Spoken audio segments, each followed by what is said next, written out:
BCA 101. 11, 21, 16. Hang on, week 13, around Thanksgiving. So the first thing we did was reviewed. I talked a little bit about these tables we created. We created a faculty table, created a students table, and then we had courses, and then the term. So you often hear the word table, and that matches up with entity. So we have a faculty entity, and these fields or attributes should relate to the faculty. We'll talk more about that later. We have a student, the field or attributes should directly reference a student. Then we had courses, that was an entity, and we had attributes or fields for that, and the same thing, attributes or fields for the term. And then we looked at an example here. I said, just think how often in these two tables that city-state zip is repeated. Right? Like if it was NIACC. If we were referring to NIACC, just think how often Mason City, Iowa 50401 would repeat it. So I said you could think about, just as an example, it wouldn't probably be done exactly like this, but I did a location ID, and I said number 1 is going to represent Mason City, Iowa 50401. So here I have my city-state zip. So over here, take that out, put location ID in, and then for me, I would be a 1.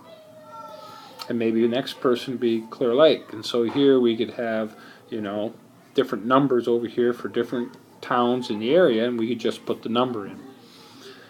So in a relational database, then this number could relate to something in this table. So if something as crazy as maybe a zip code changes, how many places would you have to change it? Once. Let's just say Mason City zip code changed. I mean, they don't do that very often, or if ever, but if it did, you don't have to change it once. Whereas if it was in these two tables, it could be literally thousands of them you'd have to find and change. And make sure you got them all. Make sure you change them right. All right. So that was our first item. We talked about the databases, did a little review on the terms, and we'll keep touching upon those as we. Then we looked at section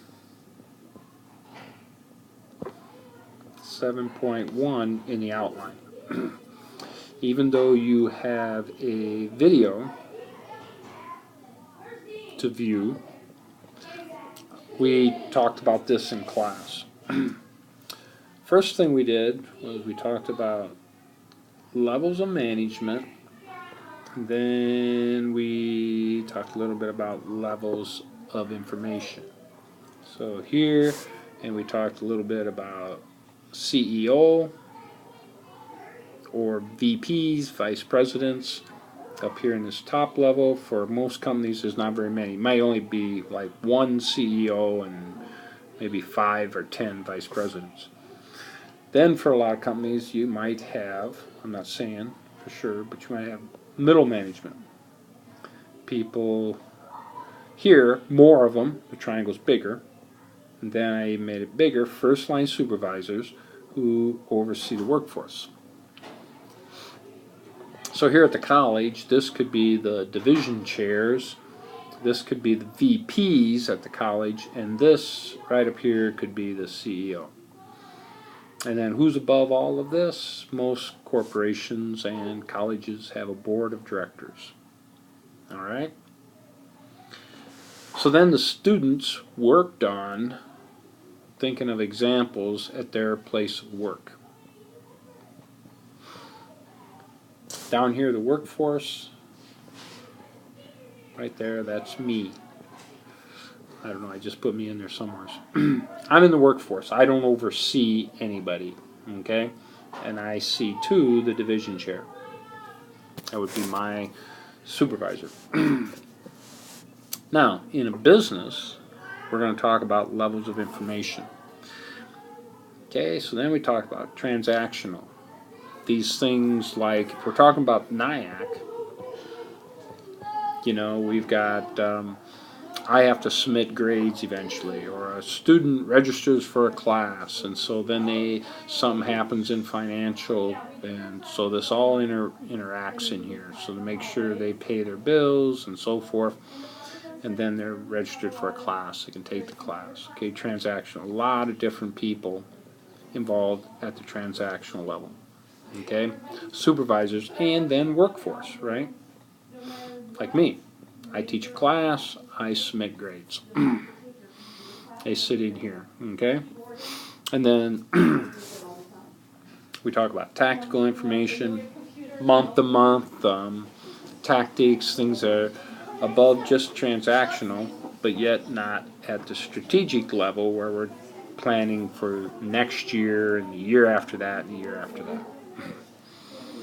So you think of a company like Walmart, the CEO is more thinking about what are we going to do in the long range. Store managers want to make sure their store is on track, and then they hire people that oversee certain departments, like the electronics department. Somebody oversees that, and then in the workforce, they oversee. Does that make sense? So we have first line supervisors typically doing transactional or making sure the transactional is happening. Middle management, tactics, like I said, could be a store, somebody's running a store, and then strategic, how we make decisions about the business as a whole. All right. So that got us going on a good start on information systems. Talk about decisions on Wednesday. And then we started the group work